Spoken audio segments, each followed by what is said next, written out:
Yo guys, what's going on? My name is Ryan and welcome back to a brand new video on HMSGP News. Today, we're talking about the brand new 2018 World Superbike rules and regulations that have been brought in for 2018 to make the World Championship closer. Now, if you don't know what World Superbike is or you don't watch it, basically in a nutshell, it's basically obviously motorbike racing, and then there is Kawasaki and Ducati that are the main two kind of teams and constructors in the championship. Now, unfortunately for Yamaha, they are not quite level with Ducati and Kawasaki, and every year it seems to be the same thing. It's always Kawasaki or Ducati at the front and on the podium. So these brand new rules have been brought in to make it closer between everybody. So it's more like a level playing field. So everybody has a chance of, beating everybody else. So the first thing that has been brought in is a new rev limit regulation. The balancing system using air restrictors have been replaced with a rev limiting system.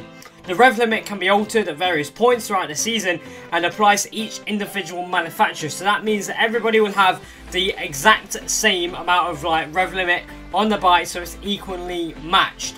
Now, concessions. Now, if you have been a subscriber on this channel for a long time, then you would have seen the Suzuki concessions video that we did at the start of this season when they lost their concessions because of such a strong 2016 they had with Maverick Vinales and Alicia Spargo. But in World Superbikes now, concessions point system will be introduced to restrict engine development of the fastest machines, so Kawasaki, Ducati, and at certain stages in the season, teams that have achieved lower concession points will then be able to introduce updated concession parts. As a secondary benefit, the private teams will also get an access of cost-capped engine parts to help them reach performance levels similar to the factory teams. So the independent teams like Go 11, Puchetti, Barney, Ducati, they can now get their parts to then go and match, the Kawasaki racing team and the Aruba IT Ducati, the Pata Yamaha, the Honda, the Red Bull Honda, which it'll be good because it'll basically make the championship a lot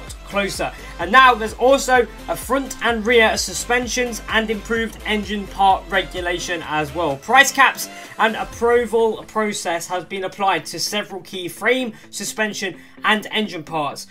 These are called approved parts. This process ensures access and availability to all the parts for all teams, along with the controlled pricing, which means everybody will get basically the same thing, but it will all be done in a limit. So you can't have a team buying the best, the best frame, the best suspension, the best whatever, to make sure that they are the best team. So it will be literally, you have a price limit for this part, a price limit for that part, and it will make sure that everything is nice and level throughout the field, which hopefully will bring World Superbike back to the level that it was a few years ago, and we can have some exciting races. I mean, you look at MotoGP in Phillip Island, you had 6 manufacturers fighting in the leading group until Aleix crashed, and then the 2 KTMs dropped off the back of the group. But you're 6 manufacturers in Q2 in Phillip Island. That's the first time that happened since, well, Aragon and Motegi, I believe, was the last 2 times that happened. So the last couple of rounds of the season.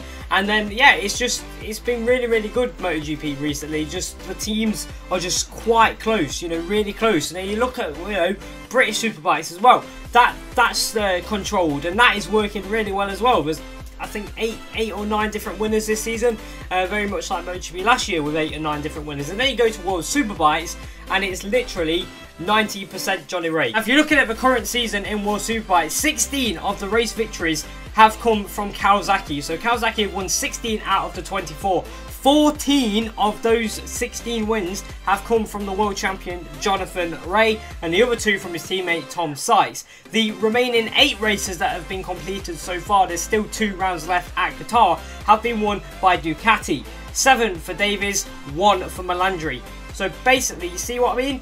Everything has been won by a Kawasaki or a Ducati, and I'm hoping that these brand new regulations will make it closer so we can have Yamaha winning, Honda winning, and some customer teams winning as well. So there we go, that's it for today. If you guys have enjoyed the video, make sure you smash the like button, hit subscribe. Let me know down in the comments, do you think these regulations will work or not? Make sure you check out all our social medias for more updates throughout the weekends, of the racing weekends, especially this weekend with the Malaysian Grand Prix. And I'll see you guys next time. Until then, thank you for watching, and goodbye.